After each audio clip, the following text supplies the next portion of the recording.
Hi YouTube, this is only GI Nerd Commander here with a review of the Imperial All-Terrain Armored Transport.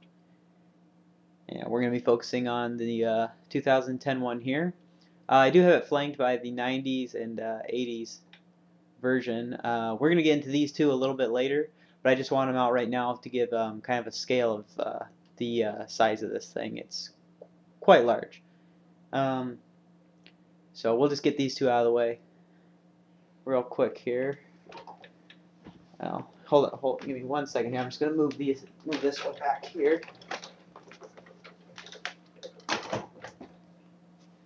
Yeah, we'll move this one over here. Okay, and like I said, you can maybe kind of see just how much larger, or just how large this is to begin with. It's about up to my upper thigh here.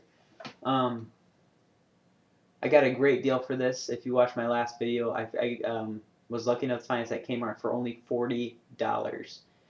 Now, I'll bring it in a little bit closer here.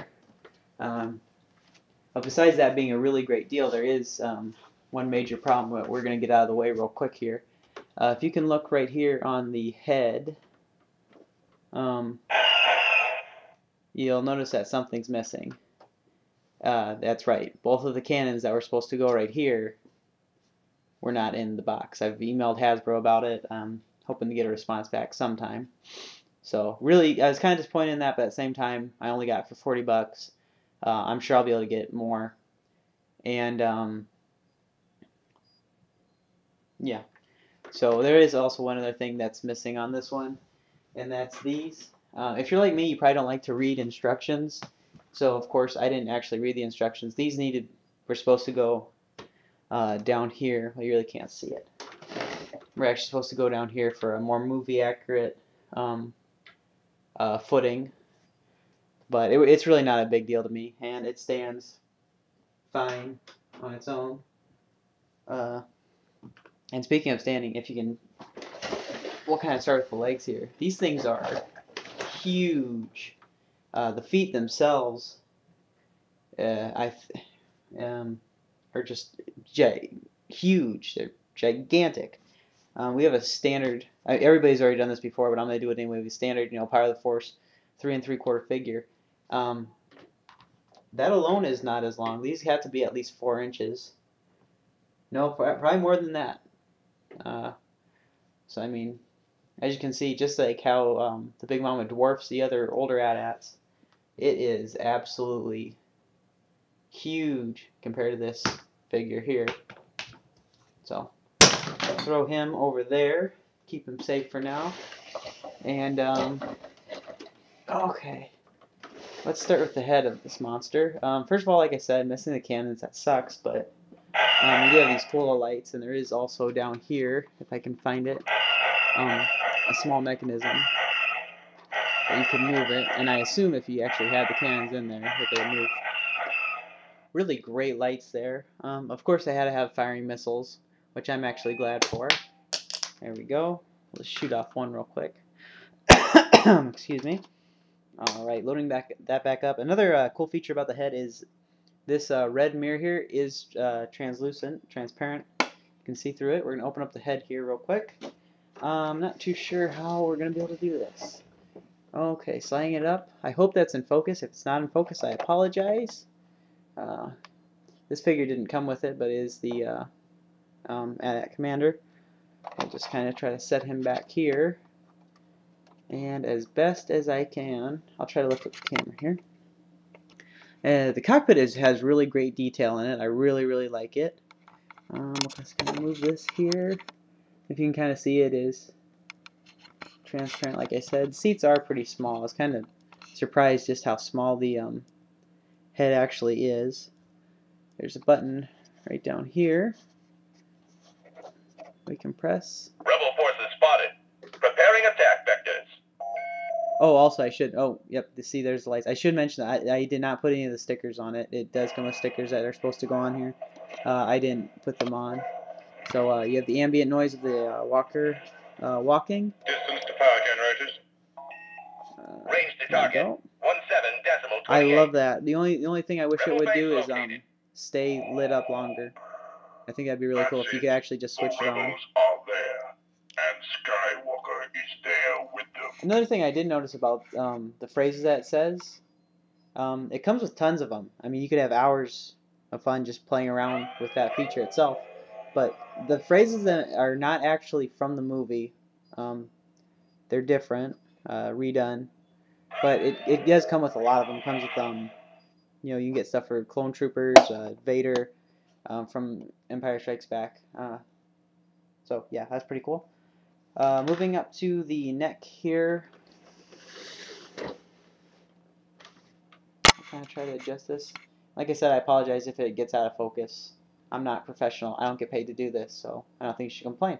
Anyway, if you snap this right here, it'll loosen up this neck joint, and you can pull this up. I was glad that they included, because if you just had this handle, it would look pretty stupid, but you could lock it down, and then it also comes with these guns here that can come out, so that looks pretty cool. I like it. And then you can just kind of move the head around. Mine does not move all too well. It can go up and down. It really cannot go side to side all that well. One cool thing about this is it does have this really nice rubbery neck here. I have a funny feeling that within the next 15 or 20 years, finding one of these with the neck complete is going to be kind of a challenge, because this will, it's pretty thin. I think it's going to be able to rip pretty easily. But we have that. And I'm really glad that it can just lock back down to place, which is how I'll leave it. I'll just be leaving it like this, because I'm just going to have this on display. It's too large really to do anything else with. I don't even know how to pack it up to put it in storage. Okay, also on the top here, we have three separate buttons. Each one of them has a different function. It looks like this is bent already, is it?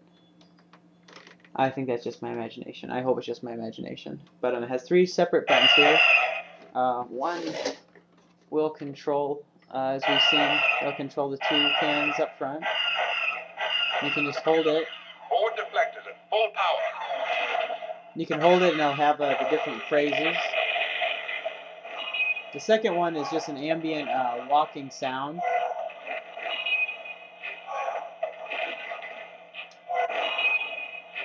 I'm holding it, but it's not having any other phrases. And then the third just has laser sounds and other. Oh, also when you're hitting this, this light will light up. I assume. I thought it did. Anyway, all the different lights kind of work all separately.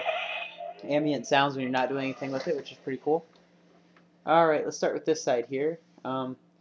This is a very massive, like I've already said numerous times, it's quite large. But I was kind of disappointed that the interior of it actually doesn't seem as large in person as it does in a picture. Let's open it up here. So as you might be able to see, it's a little bit smaller than I thought it was going to be, but still nothing to complain about. Try here. Oh, great. Excuse me. Trying to use a flashlight here, you can kind of see a little bit more detail. We'll focus on the back real quick. I love these guardrails here, and also these, I don't know what you'd call it. Screen monitor things, I don't know. Both sides come with this cool little hook and winch that you can just take out here. If it will slide out, there we go.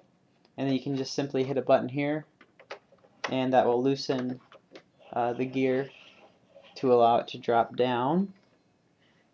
And then you can just go like this, and it will slowly but surely elevate your figure to come back into the AT-AT. The hooks do have two separate leg pegs, I should say.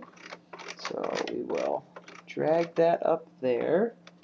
and then you can just slide it back in, and it has a little peg in here that you can put it back onto.